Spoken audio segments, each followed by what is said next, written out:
Welcome in, everyone, to the TexAgs Rewind. That's presented to you by Yeti. Nick Savage filling in for David Nuno. We got the fan show guys here, Sutton and Roy May. And over in the social center, we got Matthew Dawson. Matthew, how was your first actual day back there on the social center?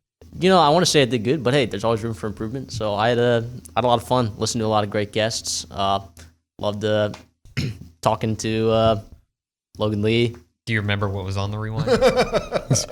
Sorry. I just got to keep showing up every day, keep working hard. Yeah. I feel like You came off the bench in an emergency role and did a great job today. Appreciate so good it. job. Absolutely. Matthew, Good job. you did great. I'm giving you a hard time. On the rewind today, to be honest, I don't know. I still got to put that together. By the way, I'm the one that makes it every day, guys, so I still got to do that.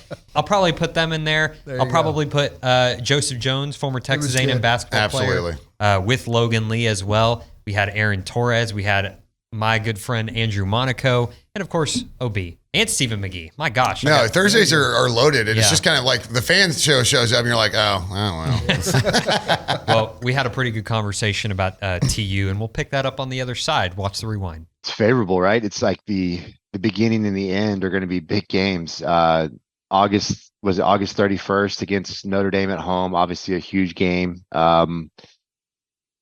It's going to be hotter than a $2 pistol out there, which I think is advantage us in that regard. But you got to figure out who you are very early, and that can be difficult, right? You like under a new coach, new offense, kind of give your guys more or less, a couple games under their belt to figure everything out and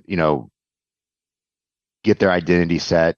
Some new faces that they're going to have to replace and be involved and have a key role in this offense and defense. And so, it's not ideal playing them fresh out the gate, but it is what it is. And good teams got to find ways to win games. And then, of course, ending with Texas, that's going to be just an incredible atmosphere. And I'm fired up. I think that most Aggies are and have been ready for that one to get back on the schedule.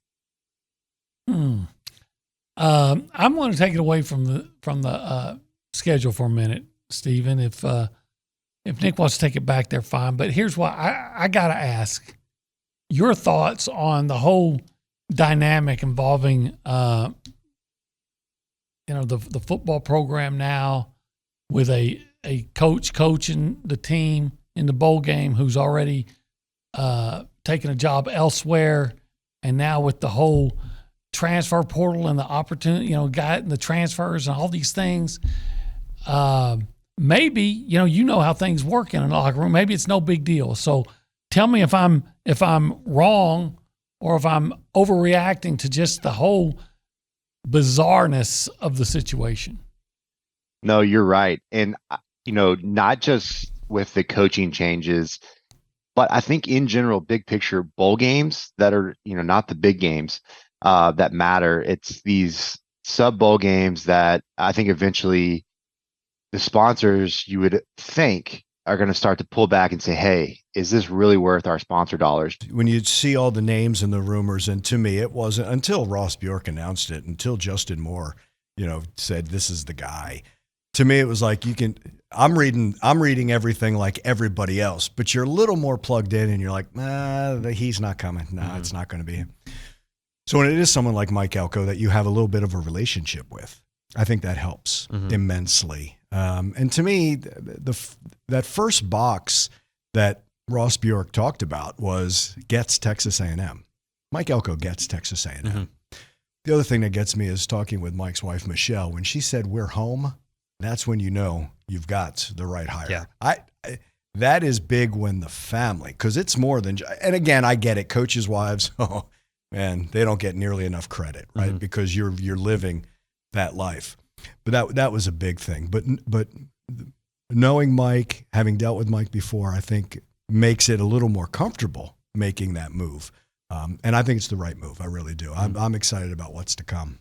Does he seem, does defensive coordinator Mike Elko seem a little different than head coach Mike Elko? And we all have to forget, Nick, that he's no longer the DC. Yeah. He is the head coach. And with that comes different respect, different 100%. Responsibility. Look, is he going to have an imprint? He's going to have a DC who wants to do what he's comfortable with. This isn't the type of thing. You don't hire someone not to do what you want to do. Mm-hmm.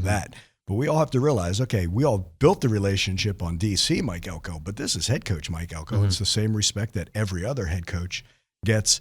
I just think with that familiarity, though, and with relationships already built, that's the nice thing. Like I think he said, first time he's ever gone into a new team and hugged 50 of the teammates, so I think that helps. But no, I'm excited because we were all excited. We weren't excited to lose him. We were excited that he was getting a head coaching job at Duke. How different is it calling the plays as a coach rather than running the plays on the floor?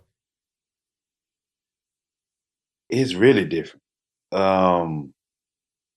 It's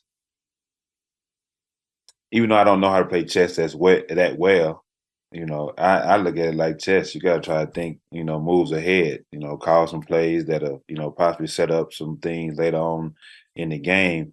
And that's just about the difference. As a player, you really pretty much reacting most of the time, doing with counter moves and stuff like that, just depending on how defense play you. You have to actually, think about what you're doing more and try to set up things for later on down the game, and that's going to be successful to help you win. What do timeouts look like for you, Joe? G, he was the sole guy in the huddle, and he would talk the entire time and line things out. Do you rely on assistant coaches? Do you talk to these guys? Is it all about the play? What do timeouts look like for you? How are you coaching this team? I rely on assistant coaches a lot. That's one thing. When I first, everybody heard the news about me taking over for acting head coach at the time. Coach Forbes reached out to me, texted me, and said, "Hey, rely on your assistant coaches." Coach Cox, another one of our assistant coaches that coaches, he said the same thing. Rely on your assistants, listen to what they got to say, and y'all come up with a, good game plan now.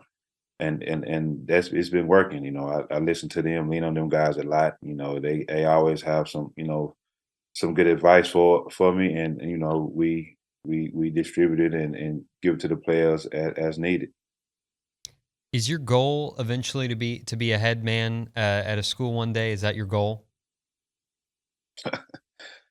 I think that's always the goal for anyone. Texas game. But I am excited. And the one thing you have to be excited about, if you're not excited about this schedule at all, the one thing you have to be excited about, this is the last time we got to go to Jerry World. Yeah. Good point. That in and of itself should be a huge celebration. Like we should have parades and confetti. And I don't care if it ends in a 0-0 tie. Yeah. Like everybody should celebrate this. So I'm excited. I think the schedule plays perfectly into the fact that we are transitioning. Yeah. To me, I look at the schedule. One, no Alabama. No Georgia. No Tennessee. No Ole Miss. No Tennessee. No Ole Miss. And Ole Miss has had our number lately. So those are some positives. I also look at, from personally, which two games, away games that we're going to go to the next year. And I love the fact of going to the Swamp, going to Columbia, South Carolina, and going to Auburn. To me, those are all. So I'm going to only pick two out of the three, and I don't know which one it's going to be. Columbia and Auburn are so great. Yeah, it's just amazing. And we're going to hit Charleston, South Carolina before we go to the South Carolina game. So it's a great trip, a lot of fun. It's a good setup for traveling. To have the SIPs back on the schedule, I wasn't for it, but now that they're on the schedule, just beat the hell. Yeah. I mean, just absolutely beat the hell out of TU. And I'm excited about that. I'm excited. I've got a class of 22 and a class of 26 daughters. They've never experienced the rivalry. They've never been a part of that game week, that Thanksgiving week. And it's just something that the 364 days afterwards. Yeah, it's just awesome. I'm in the same, like, I obviously didn't want them in the conference, but reality is they're in the conference, right? So here it is. Now we finally get to beat the hell out of them. Yeah. And my intensity and my disdain for that has never wavered. We just haven't had to play them. All right. In 5 words. No, I don't know. Just in I'll give you one five, sentence. I'll give you 5 words for all the students now out there for the 12th man. Okay. You can do horns down. You can do horns. There you go. Now you can actually do it. Yep. Beat the hell out of Texas. TU. Or whoops. Nope. TU. Y'all gotta get programmed to say that. That's right. I'm even not programmed to say TU. It's That's good. What's weird is you said Texas, and in my mind, it was lowercase. well, that works. Thanks, guys. Absolutely. Thanks y'all for watching.